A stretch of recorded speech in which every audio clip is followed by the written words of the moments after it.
अब खिताब के लिए दावत दे रहा हूँ मोहतरम जनाब डॉक्टर मोहम्मद यासीन रहमान नक्शबंदी साहब।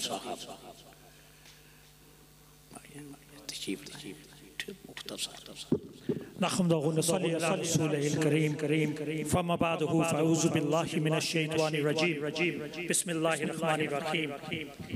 दिलों को मरकज़े मैरो वफा कर हरीम किब्रिया से आशना कर, जिनको नाने जबी बख्शी है तूने उनको कुव्वते बाजुए हैदर भी अता कर।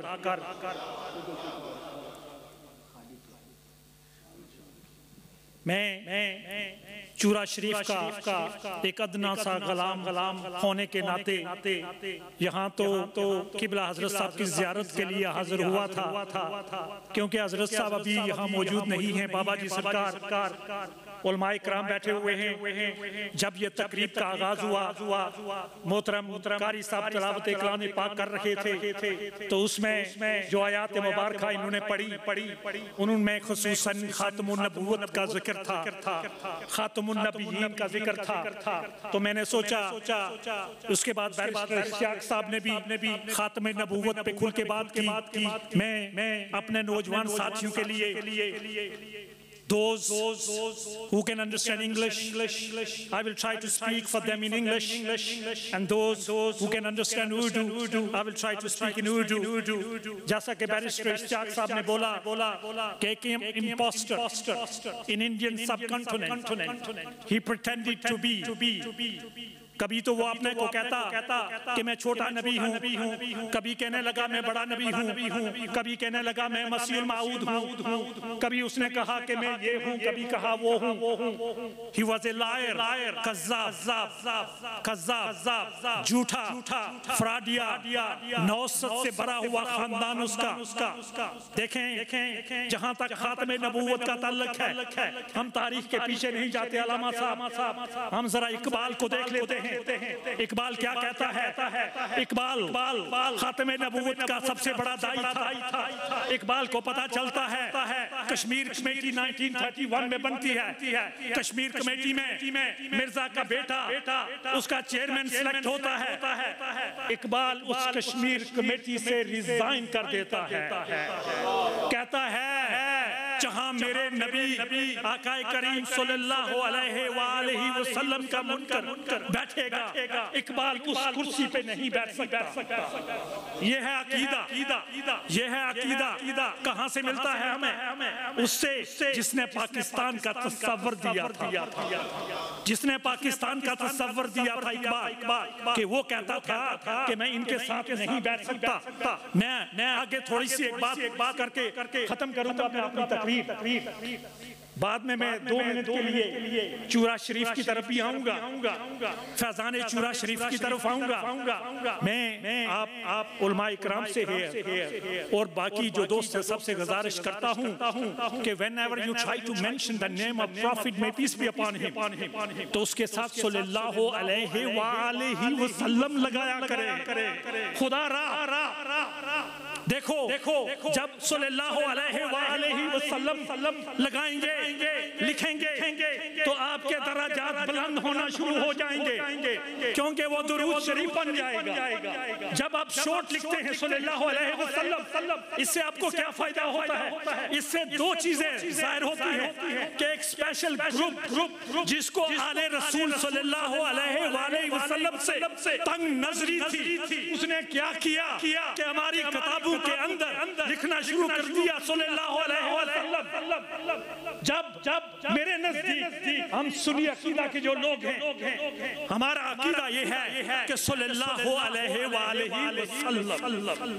प्लीज मेरी गुजारिश है आपसे कि जब भी आका करीम सल्लल्लाहु अलैहि वसल्लम का नाम कर ले तो इस पूरे नाम के साथ ले। आखिर में मैं फिर इकबाल की तरफ आता हूँ। खिरा न कर सका मुझे जलवा दानिश फरंग, सुरमा है मेरी आंख हाके मदीना और नजफ। अब Iqbal did PhD from Munich, went to Cambridge. अब इकबाल ने सारा western knowledge, he went about the west. Iqbal का कंक्लूजन he said के जलवाए Danish फरंग, I mean the English people जो थे, the English, their जाओ जलाल, their wealth, their etiquettes, their values, they could impress me. अगर मुझे कोई चीज impress कर गई है तो वो खाके मदीना और नजफ है। ये इकबाल कहता है, try to understand इकबाल, तो खाके मदीना और नजफ है। तो इसलिए मैं आखिर में अब बाबा जी किबला इस वक्त मौजूद नहीं है, उलमाए किराम बैठे हुए हैं। I want to share with you a very simple story. बहुत सारे लोग कहते हैं जी कि पीरों के पास जाते हैं, पीर क्या देते हैं? पीरों का बनाया हुआ एक पुतला आपके सामने खड़ा है। I came to this country at the age of 15. Could not speak a word of English. No schooling, proper schooling. Came from Azad Kashmir. In my village, we never had any schools. The nearest high school was miles away. Came to this country and I meet who? Babaji Sarkar back in 1990. I was 15 in 1990. I met Babaji Sarkar. We had an association with Chura Sharif since 1881. मेरे परदादा जो थे उनकी बैत किबला हजूर बाबाजी सरकार के परदादा के हाथ में थी, जो उनका आजाद कश्मीर में पहला चक्कर लगा उस जमाने में, तबलीग के जमाने में। अब मैं बाबा जी के पास गया, हाजिर हुआ, कहने लगे साहबजादो क्या करेंगे इंग्लैंड में आके आप? मैं क्या हुजूर एक गुजारिश। कहने लगे बताएं। मैंने कहा हजरत मैं कैम्ब्रिज एंड ऑक्सफोर्ड में जाना चाहता हूँ। कहने लगे अच्छा ऑक्सफोर्ड एंड कैम्ब्रिज जाके क्या करोगे? मैंने कहा हजरत मैं वही करना चाहता हूं जो इकबाल ने की, मैं PhD करना चाहता हूं। अब बातें हो रही थी, बाकी लोग भी बैठे हुए थे। किबला हजरत मुझे कहने लगे अच्छा if you went to Oxford, आप अगर कैम्ब्रिज ऑक्सफोर्ड में चले गए तो फिर मुझे क्या दोगे? मैंने कहा हजरत जो हुक्म होगा दूंगा, लेकिन मुझे कैम्ब्रिज एंड ऑक्सफोर्ड जाना है। Anyway, I had about 20 pounds with me. तो मैंने कहा हजरत मेरी तरफ से एक खानदानी सिलसिला जो है ये नियाज कबूल कर लें। पास रखे देखे, कहने लगे मैं इस वक्त इसको उस वक्त तक खर्च नहीं करूंगा जब तक तुम ऑक्सफोर्ड और कैम्ब्रिज नहीं जा चुकेगा।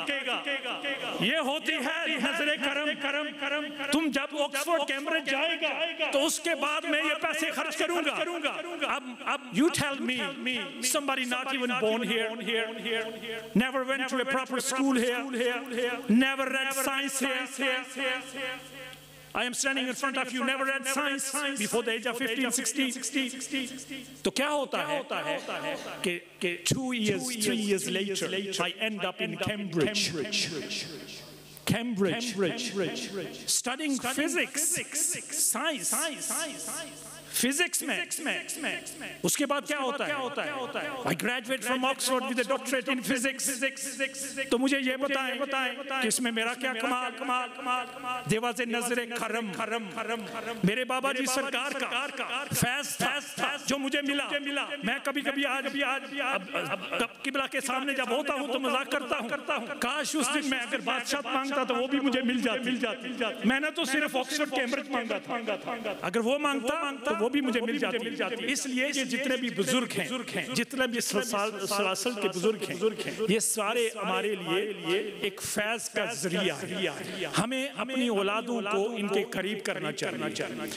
आखिर में कि मोहम्मद से वफा तूने तो हम तेरे हैं, ये जहां चीज है क्या लोहो कलम तेरे।